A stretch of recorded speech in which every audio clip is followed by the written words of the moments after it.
Hey, I want to revisit this viral video I did using common household products to kill rats and mice, rodents, so stay tuned.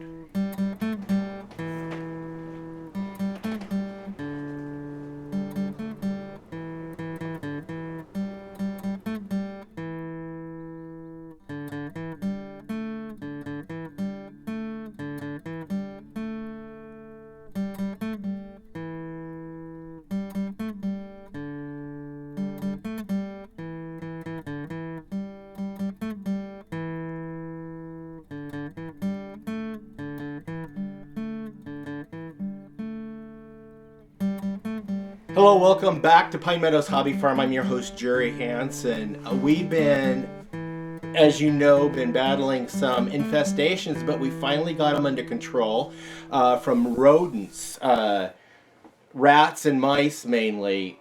We have cats. There's 7 cats that reside on the homestead, but the rodents mainly get safety in the crawl spaces if they can access them, or attics if they can access them, or even storage sheds in the barn. But those are areas where the cats can't get because they're closed off to all of the other livestock. So you know, rats and mice, they can get into the tiniest of places. So I had to come up with a solution that was going to be safe for my livestock, my pets, and the beneficial wildlife around the area, because we do live in the wilderness, and wildlife like possums and skunk, they'll eat rodents. Little owls, they'll eat rodents. My cats, they'll eat rodents. So I have a tomcat right now. He's getting pretty fat. Well, just to do an update and revisit this solution using 4 tablespoons of an attractant. Any attractant will do. It could be muffin mix, cake mix, simple flour. I use Jiffy cornbread mix. And baking soda. 4 tablespoons of baking soda. Both of them equal parts. The baking soda is going to kill the rodents. What happens is the rodent's digestive system is longer than other animals. So it takes longer for gas to produce out their vent. And rodents, as far as I know, cannot burp or they cannot throw up. But eventually they do pass gas.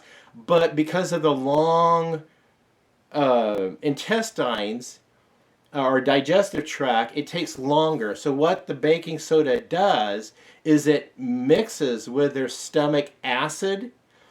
And when you mix baking soda with acid, like I illustrated using just plain vinegar with baking soda, that shows you an illustration of what it's doing in the rat gut or the rodent gut.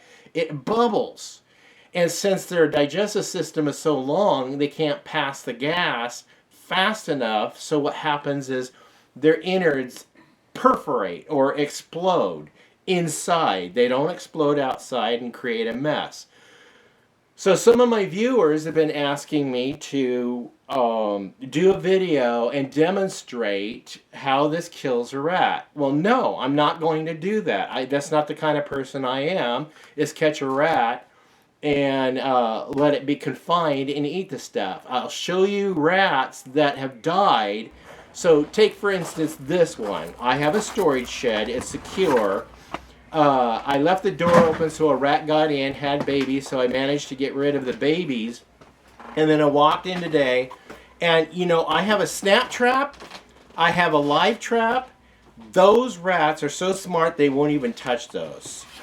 But I put out the baking soda with cornbread mix up here on the box, like you can see here, and you can see the evidence of their droppings.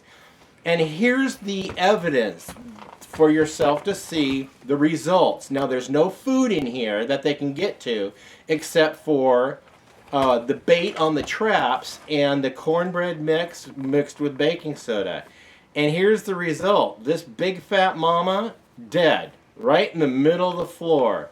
Yeah, so I got her. I got rid of all the rats out of the shed. And then I just got to remember to keep that door closed, because when I put this shed together, I made sure there was no entrance. But my bad, I left the door open. One got in. Don't know what she was eating on up until this point, but got her. So that's it for this update on this viral video that I made 1 year ago in February. It took off in May. It's got over 2 million views now. People are using it all over the world, especially in areas with rodent infestation. And if you look down in the comments, you'll notice time and time again people are using this, and they're stating that it really works for them.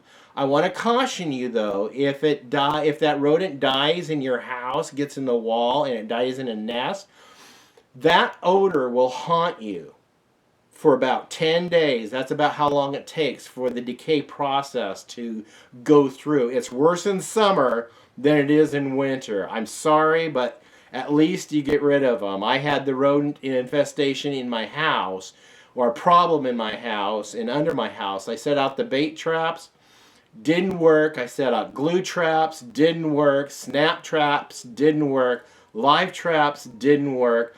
So I set out the baking soda and the attractant. It worked. Killed them all. Had to deal with a smell for 10 days. Plugged the holes. Now they no longer have access to my house. We have been rodent-free in the house for over a year now. Well, that's it. That's all I have to say on this matter. Hope this helps you to validate that, yes, this stuff I've been using, I'm still using it. I keep it out fresh.